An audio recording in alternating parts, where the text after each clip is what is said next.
What's going on, everybody? Welcome to the Dog Check. I am Max Loeb. Loeb's Leads here with Eric Metcalf, fresh off of a beautiful cruise, a nice little vacation for Eric.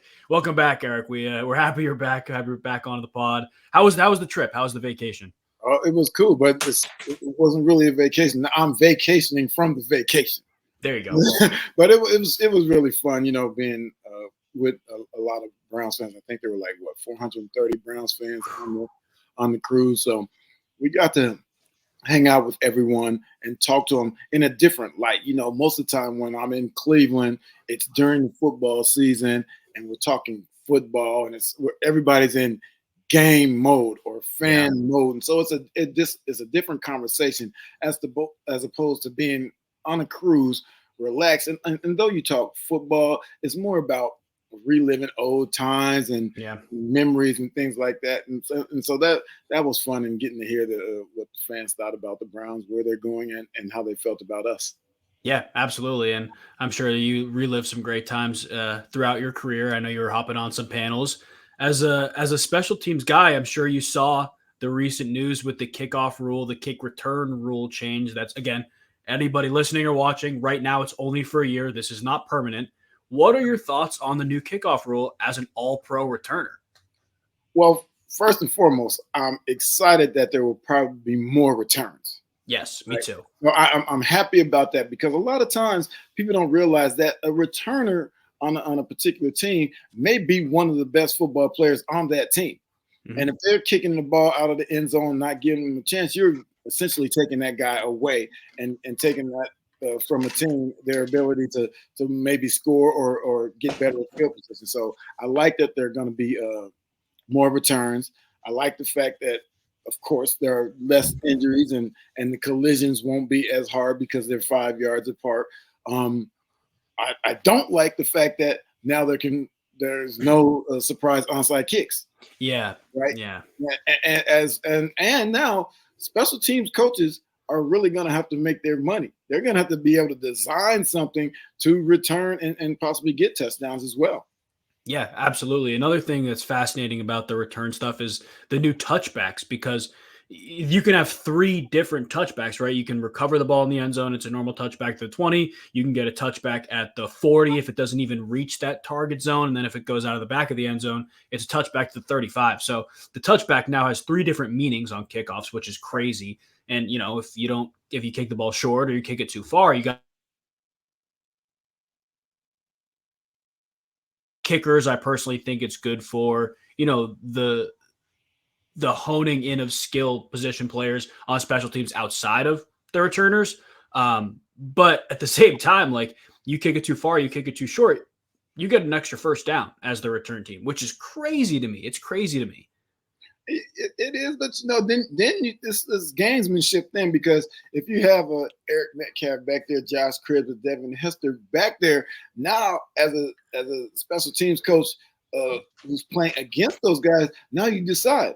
So I just say forget it and kick it out the back of the end zone, not give them a shot and give them the 10 yards, right? Assuming that these guys might have got there anyway, right? And so, good point, yeah. So there's a lot of things that come into play when we're talking about all the places that the ball can be placed. And so, I like it. We like you said, we're only going to see it for a year, and then they'll have to re-vote it again. Mm-hmm. But hopefully it works out where the players and the teams like it, because once again, as a returner, you want to see as many returners as possible. You want returns as possible. You want to see guys who are good athletes and possibly on teams just for that reason, making plays. Yeah, I'm with you. It's definitely going to increase the importance of special teams for sure. Do you think that your career would have been more or less successful if this was the way that kicks were returned? Do you think it would have made that big of a difference outside of just physically getting more kick returns? I don't really know, because towards the end of my career, I only really returned kicks the first 3 years of my career. Okay. And I wasn't really the punt returner in the beginning. Uh-huh. And then it switched after my third year, when Bill came, he made me more of a punt returner than a kick returner. So I don't know how it would have gone for me. I mean, for Josh and those guys who really return kicks full time, I know especially as many opportunities as they had on those Yeah. teams, Josh would have had a lot of returns and probably a lot more yards. And so I know he would be happy about playing in these rules today. Yeah, I can't even imagine what that career would have looked like because like you talked about, obviously you transitioned away from being the kick returner, but as time has transitioned in more modern NFL, it's part of the reason they did this rule. The kick return has like almost effectively been eliminated from the game. Touchbacks are more and more common, and if you want to see a kick return, a lot of times it's going to be a player taking the ball out from 7-8 yards deep into the end zone. And again, it's one of the most exciting plays in football. So the frequency of physically just having more kick returns is going to be awesome. I think the coolest thing that I'm looking forward to is the schemed up nature of these kick returns. Now, like I think we're going to see very similar, at least in some cases, blocking schemes for run.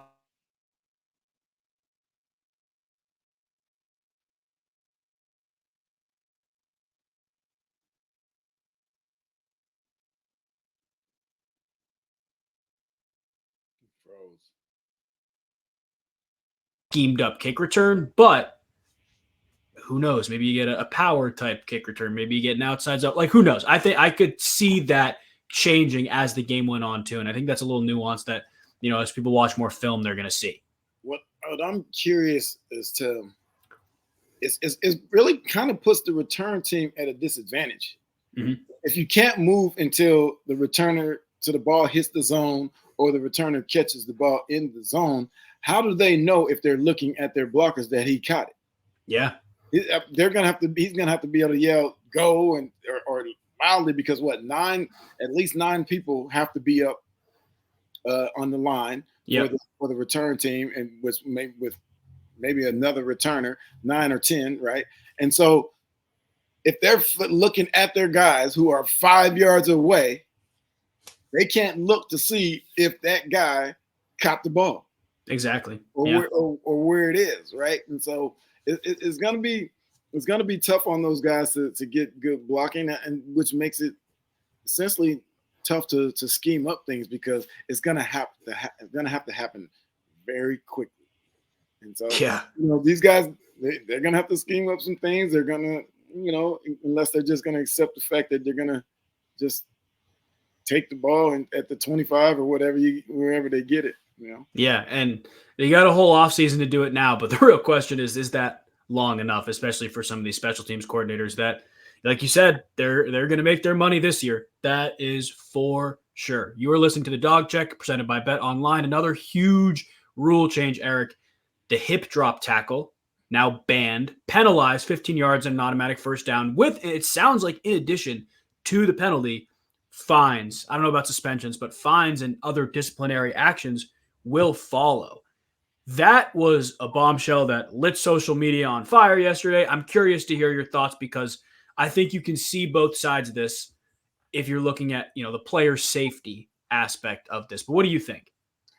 Yeah, when during the course of these past years, watching football and some of these rules changes, especially and most of them, granted, are affecting defensive players. The way they can tackle, and the way they tackle to sack the quarterback and things like that. Now with the hip drop, and we know it's all about safety.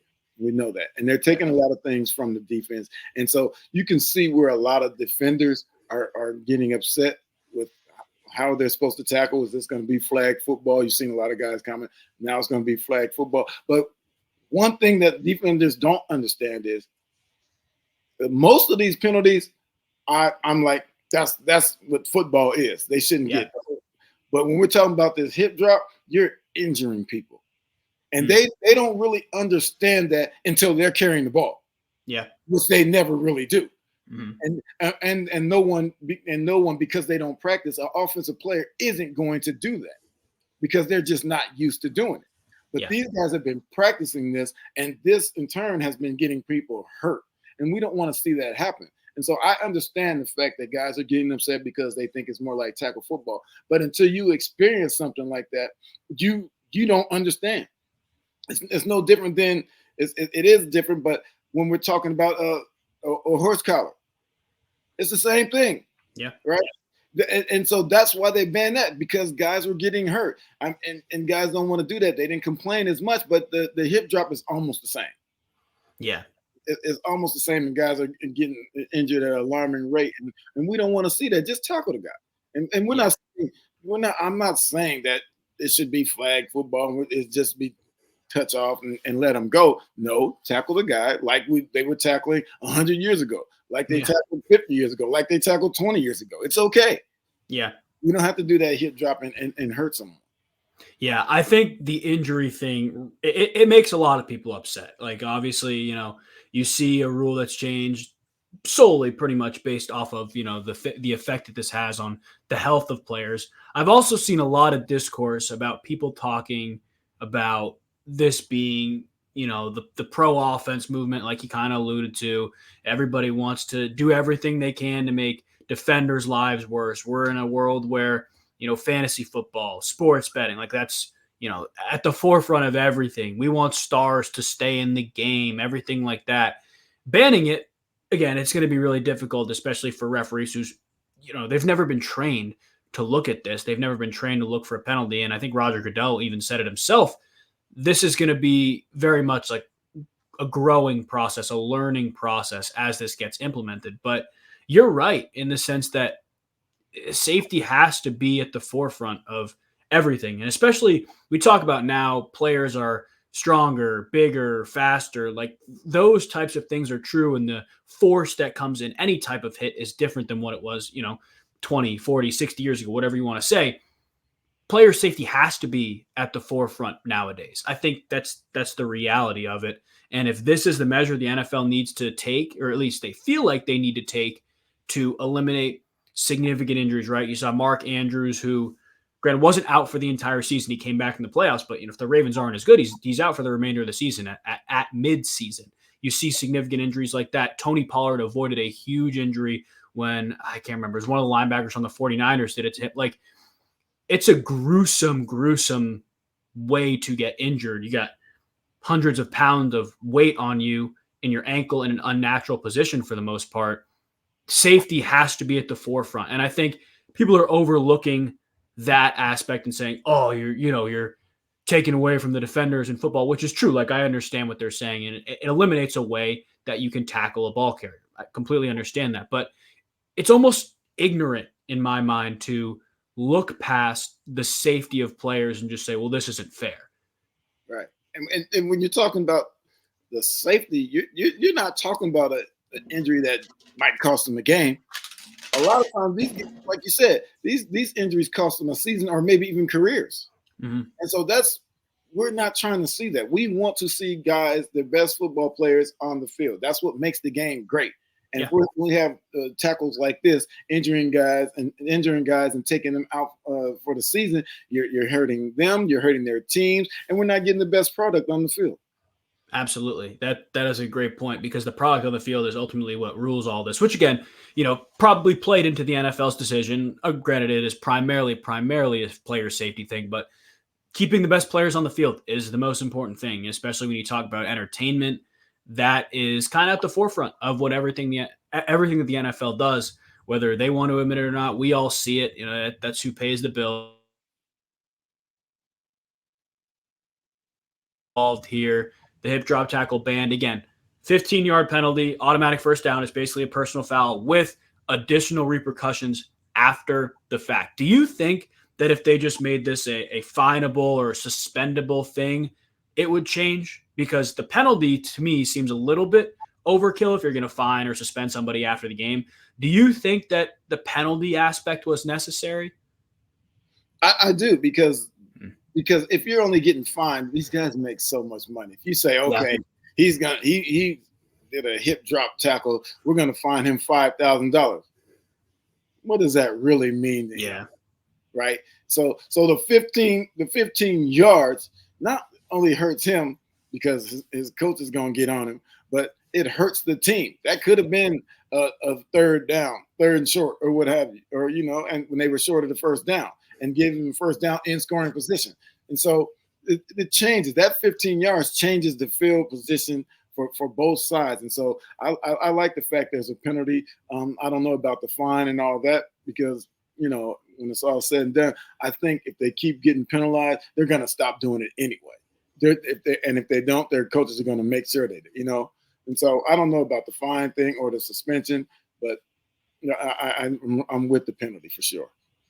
You are listening to the Dog Check with Eric Metcalf and Max Loeb. Eric, another huge rule change that has kind of gone overlooked with everything with the hip drop tackle, obviously the new kickoff rule. Coaches can now challenge up to 3 times. Granted, you have to get one of your first 2 challenges successful. Looking at the numbers from last season, about 50% of challenges were successful. So, you think about it, you challenge twice in a game, you're going to get the 3rd challenge. What do you make of that rule? I love it. I think it kind of mitigates the impact of referees. Granted, the 2-minute stuff is still the same. Like everything goes to the booth still, but to me, it mitigates the impact of referees. I love it, because I think these guys, if they get a successful challenge, that they should be rewarded. And then a lot of times when you're looking at games, you're watching games and plays that we see on TV that coaches can't see in real time. You're like, oh, they should challenge that, but they don't know whether they should. They don't have time to do it. And now these guys will be more likely to throw the flag out there because they know if they get it, they can get another one back. Yeah. Whereas in previous years, they were a lot of times reluctant to challenge because if I don't really have the information, and if I get this wrong, I'm done. Mm-hmm. And so I like the fact that they're being rewarded with another one if they win one of those 2, because this also helps dictate the outcome of games and how coaches call plays and how they approach whether they're trying to sustain holding the ball or punting the ball. All kind of things come into factor. And so I like the fact that they're getting this opportunity. Yeah, I'm glad you brought up the reward system or rewarding coaches, because you shouldn't lose something for calling out a referee on his mistake and then obviously the referee being corrected, like the referee made the wrong call on the field. You shouldn't lose something for that. And, if it happens twice during a game, one, you think maybe the referees aren't seeing it a certain way, and that's not good. If you have 2 successful challenges in the same game, you're going to think, okay, these referees aren't seeing it the way I'm seeing it or the way it should be seen. You think that throughout the rest of the game, and if this was last year, you wouldn't have another opportunity to challenge, again, a referee crew that didn't see it the way that you saw it, and the replay center agreed with you. 1, that's huge. 2, you get down into the waning moments of the game again. Granted, it can't be under 2 minutes, but those last 7, 8 minutes of a game, those calls that are made there define games. They do. And I think we'll probably both agree no one play can ever truly dictate a game, but there are 3 or 4 plays a game that truly do make the difference. And now you're in a spot as a head coach where you can feel more comfortable about being aggressive with your challenges early because you have the chance to, take the game out of the referee's hands in the 4th quarter, which I think is awesome. Yeah, and another thing that people probably haven't thought about is the fact that when these games are being played at full speed, the refs are told sometimes to let it play out. Yeah. Because they know that the replay booth can make the correction. And so at that point in time, there are times when a coach might not throw the flag out because he just doesn't know, but the refs really know what has happened. They're just letting it play out just in case. And so, they give them they get a chance to get theirs fixed. The coaches with the challenge flag don't get a chance to get their flag. They do now, but in years past, they either were right or were wrong. And that's it. And so that's why I'm thankful these guys are getting these chances, because now they'll throw it out there a little more quickly, especially when they know that this play right here could affect the game. Yeah. Do you think there's any negatives to this? Any negatives to this rule change? No, not really. I mean, it may slow down the game a little more, but who cares? I mean, who cares? We want it to be right. Right? Yes. We do not, like you said, we do not want the refs deciding the outcome of the game. We want the players and coaches to do that. More so the players than the coaches, but we want those guys to be able to decide the game, not the zebras. Yeah, and I mean, you say players and coaches. Granted, the coach will throw the challenge flag, yes, but they're challenging, the outcome on the field made by the player. So it is really just putting the power in the players' hands, and like you talked about, maybe it makes the game slower, but If that's the cost that it takes to preserve the integrity of a call or the outcome of a game, it is 100% necessary. You are listening to the Dog Check presented by BetOnline. Eric, we'll finish up with some Browns news here. The dome, or potential dome, I should say, because nothing's been confirmed yet, is a real thing. And you look at the land in Brook Park, they are planning on investing a lot of money into either that or about half the money that they would invest into a potential dome into renovations to the current Cleveland Browns stadium. Do you have a stance on this? Do you feel like they should keep it, move it? I'm curious. I'm not from Cleveland. I just played there. And so I love the fact that it's down on the lake. Yeah. I mean, it's a lot different than it was when I played, for sure. Yeah. Old Cleveland Stadium, that was a lot different. This stadium right now is bougie to me, as opposed to the old stadium. And so, but I like the fact that everyone could just be downtown, tailgate, hang out at bars and everything, and just walk to the stadium. Yeah. I like that. I do understand at the same time that if you can go to Brook Park and put a stadium there, that a state-of-the-art stadium, that it's better. It bodes well for the city. A lot of people from Cleveland don't like that because they think it should be downtown. But I've argued with some people about it. Well, I wasn't really arguing. I was just trying to be a smart ass. And so I was just like, you would still go. Yeah. It doesn't. I understand that you want to be around bars, but you would still go. And who's to say that if you build a stadium out there in Brook Park, that now there won't be bars there? Someone's going to put bars there. Yes. And a lot of places and food and restaurants, places to hang out before the game, if they put a stadium there. You're not just going to be showing up for a football game. Yeah. And so for me, I would just like them to be able to get the best possible stadium. And when we're talking about dome, I don't really want a dome. Ooh, now, okay. I'm with retractable. Okay. I'm with retractable. And I'm more so with it because it's not about football. It's about all the other things you can do in there that also bring money to the city. Where you think you might be losing money downtown because there's no stadium there. Now you can do other things. If you have a retractable that is sealed, you could possibly have a Final Four in there. There are so many other things that you can do in these stadiums. And so I'm against the dome. I like the fact that it's retractable so you can still play outdoors, but still have the ability to do other things in there. Yeah, I think it has to be retractable. I'm with you on there.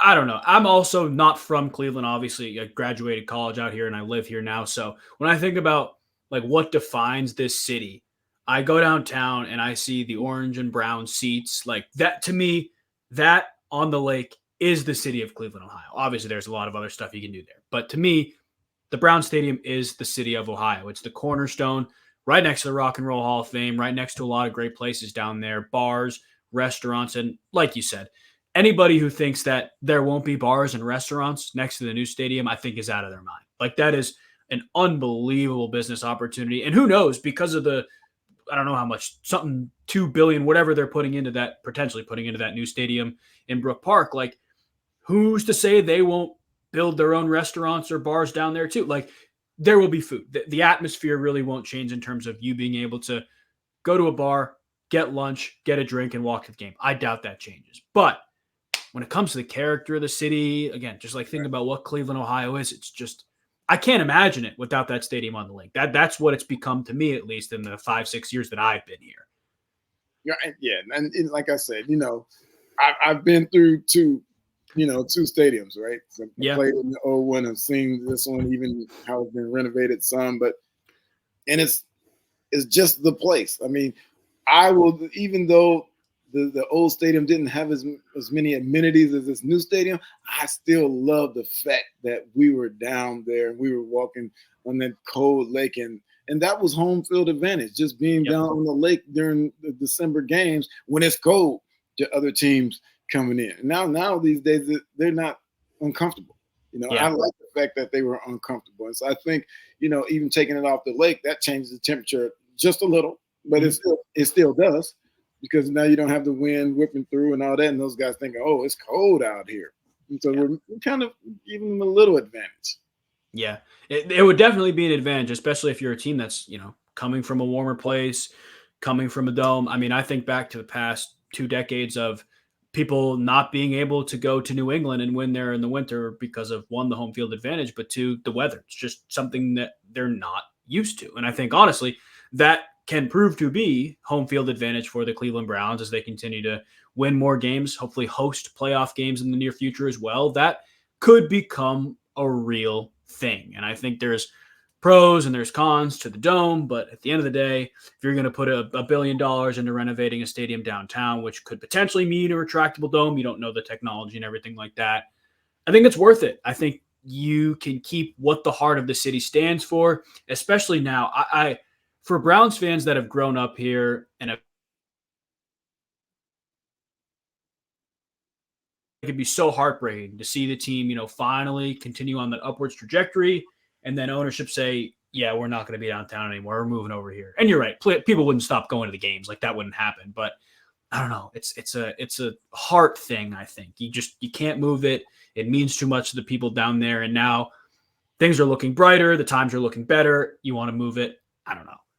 I mean, if you do the current stadium and you put $1 billion into it, how long does that take? And I don't know. And then would they go to Columbus and play? Possibly. I guess that's the closest place, right? With a big stadium. And so what do you do? And so so they need to figure it out. Somebody needs to figure this out and do it quickly. How many years are left before the lease is up? I don't think it might be 3 years. 3 years. It's not this coming year. I don't believe it's the next year. And so we got a little time to figure it out. But if the best case scenario for me is being able to put $1 billion into the current stadium, keep it where it is, and everybody's happy because that is the Dawg Pound. Yes, that is the Dawg Pound. And again, we can talk about it all we want. We may hear some news in the coming weeks, months. Will not change for next season. Won't change for the season after. Like, it's a long way away, but as the news breaks, it's still very important. Eric, appreciate you hopping on today. Any last words for the Dawg Pound before we sign off? Go Dogs. Go Browns, everybody. We appreciate you guys watching and listening. This is a Dog Check presented by Bet Online. We will see you next time.